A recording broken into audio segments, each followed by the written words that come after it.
Hey guys, and welcome to my channel. I am TP West, and today I'm going to show you this flying machine piston door. Now this is my first video on this channel, and I thought it would be fitting to show you my design for my flying machine piston door. It's a really simple build and also looks really cool. Now let me show you how it works. We go forward and press this button. It opens downwards like that. And then you can go down, go through it, and it's completely flush with the floor, as you can see. And when you close it, as you can see, it's completely covered on both sides. So there's no exposed flying machines, no exposed slime blocks here, and it's a relatively simple build for what it is. So now let's get started on the tutorial. So to start off, this is the general area you'll need to build the flying machine piston door. We're gonna build it in the exact same dimensions as this one, but it's actually an expandable design, so I'm gonna show you later how to build a bigger one. But for now, this is what I'm gonna show you how to build. You'll need a floor area of around 10 by 9 deep, and a wall, of course, where the door is gonna go into. It needs to be at least 4 blocks thick. And of course, there needs to be a hole. This hole is going to be like the door frame of the door. And it's going to be 1, 2, 3, 4, 5, 6, 7, 8, 9 blocks high. And 2, 3, 4, 5, 6, 7 blocks wide. So it's going to be a 9 by 7 door inside this door frame. And then once you build out this door frame, you can now dig down underneath the floor. So there's going to be the floor block. Count 1, 2, 3, 4, 5, 6, 7, 8, 9, 10, 11, 12, 13, 14, 15 blocks underneath that. Dig all the way. And then once you did that, you can come back up here and open it up. This is, of course, the hole where your flying machines are going to go through when they close and open the door. Open it up like this. And even underneath the walls here, open it all up like that. And this is okay because this is not going to be seen anyway. Neither is this when the door is actually here already, so it's fine. And then we can go back down here, down the hole, and grab an obsidian block or any immovable block and place it over here. That's 2 blocks from this corner and 1 block from the edge, and continue with a row of immovable blocks until you reach 1 block from this edge. And once you did that, we can go ahead and start building the actual flying machines, which will control the contraption. First, we will build the engine, starting with 1 slime block here, another slime block, an observer facing upwards, and when I say upwards, the power source is the one facing upwards, and like the face of the observer is facing down. Then you need a sticky piston facing upwards, and then a slime block shape, sort of like a Tetris shape in slime blocks, and then put a sticky piston there facing down, another observer here, and another sticky piston here. And that's going to be the general engine of your flying machine. And then once you did that, switch to honey block so that it doesn't stick to this slime block over here, and build an L shape. And once you build that L shape, you can put another observer here and another piston here. And then this is just going to be a repeating pattern until you reach almost to the top of this door. But for this specific size, you only need 2 of this pattern. This time in slime blocks so it doesn't stick to the honey blocks underneath. And then lastly, up here, the very last layer, you're going to put 4 honey blocks like that. And then, after that, we can start building the next slice. So each slice is exactly the same as this one.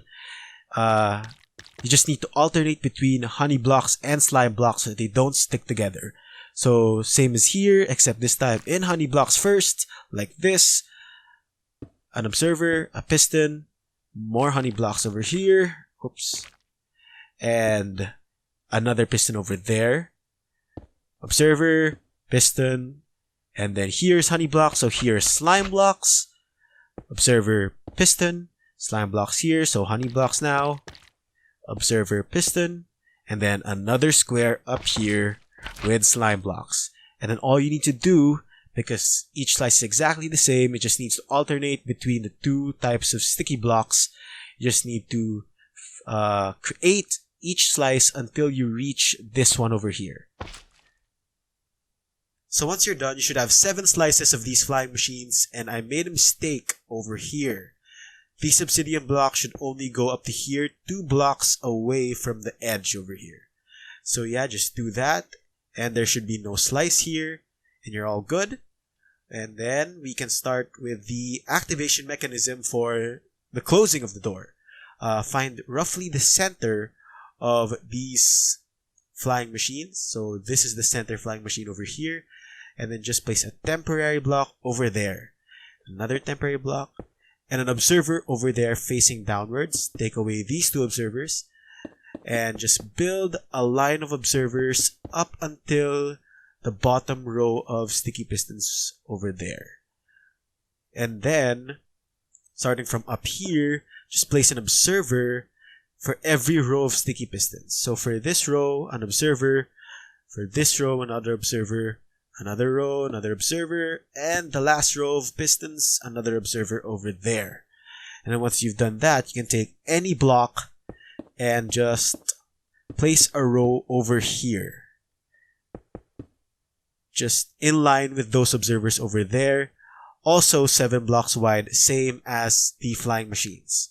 So just place another one over here. Whoops. Another one here.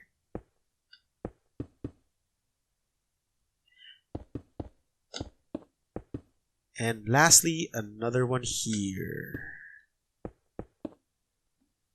Oops. There. And now you can grab powered rails and then place them along these blocks like this. All along these blocks, like that. And then here at the bottom, there. And then observers facing away from those powered rails and into these sticky pistons like this. Oops. And then just place them all along each row of powered rails until every row has a row of observers. Like so. And there.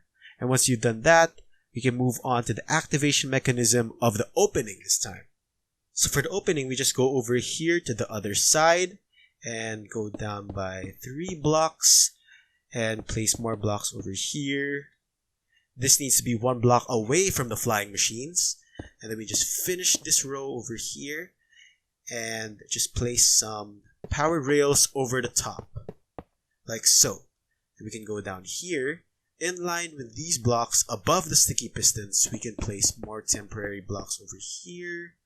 And observers facing in to the blocks above the sticky pistons like this. Then we can get rid of the temporary blocks over here. And now we can hook up the 2 sides together. Just by placing a row of blocks over here. And then leading those blocks on top of these observers. And then we can place a sticky piston over here.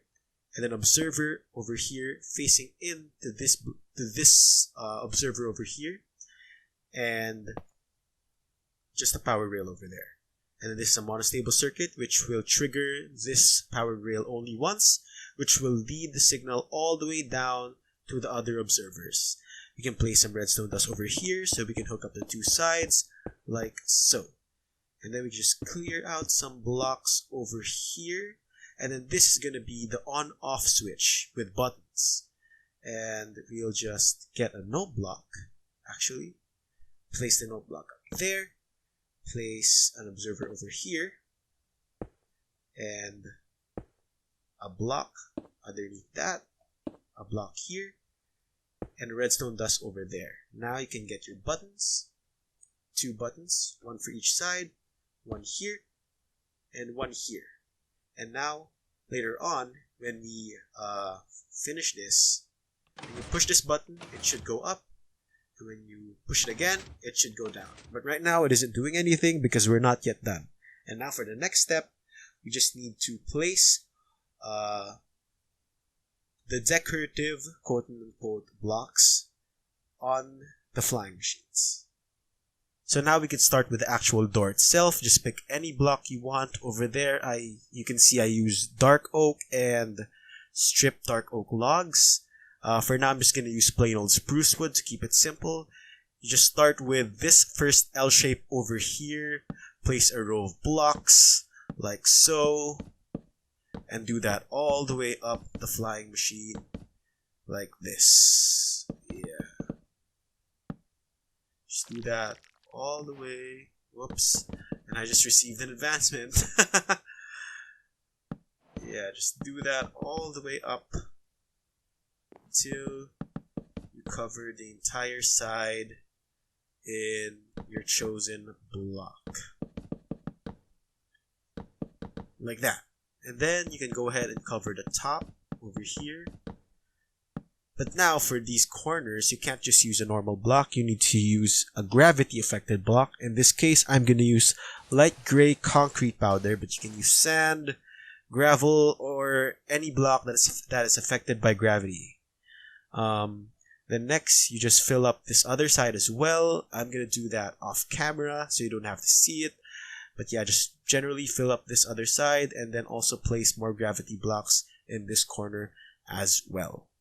So I finished building the actual door itself. Just remember to start from the bottom L shape over here, then work your way up from there.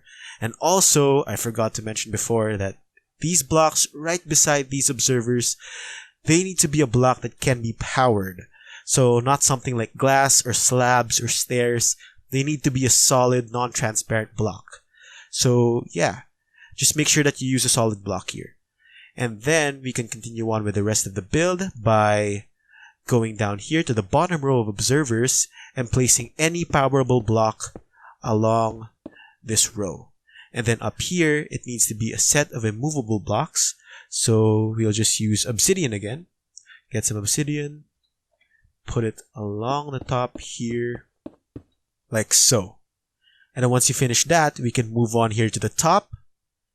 And I'm just getting some smokers because we need to replace these side blocks with immovable blocks. And I'm choosing to use smokers because smokers have a really cool back texture, and I'll show you it later. Just place immovable blocks all the way to the top. And like there. Doesn't that look cool? So yeah, we just place that on both sides over here. Just like that.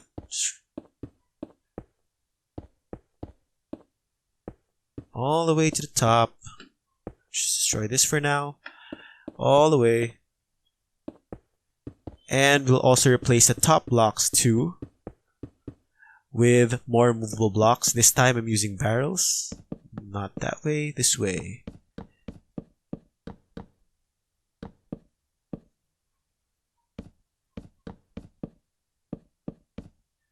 And there.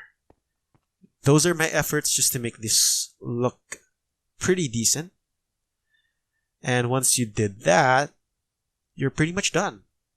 This is now a working system. So when you press this, it'll go up like so. Press it again and it should go down. And it does. Now isn't that one of the most oddly satisfying things you'll ever see in Minecraft? So now what we can do is that I'll show you how to expand this design if ever you need to, build a bigger door. So I'm going to show you how to expand the design. Here's the vertical version.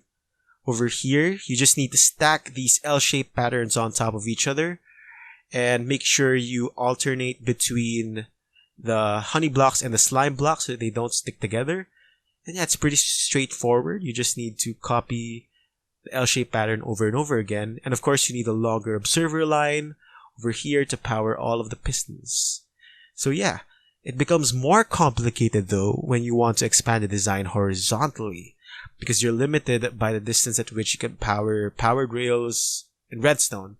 So over here, this is a 17 width activation system for this design. You just basically need to replace this top row over here with that over here to achieve a 17 block width door.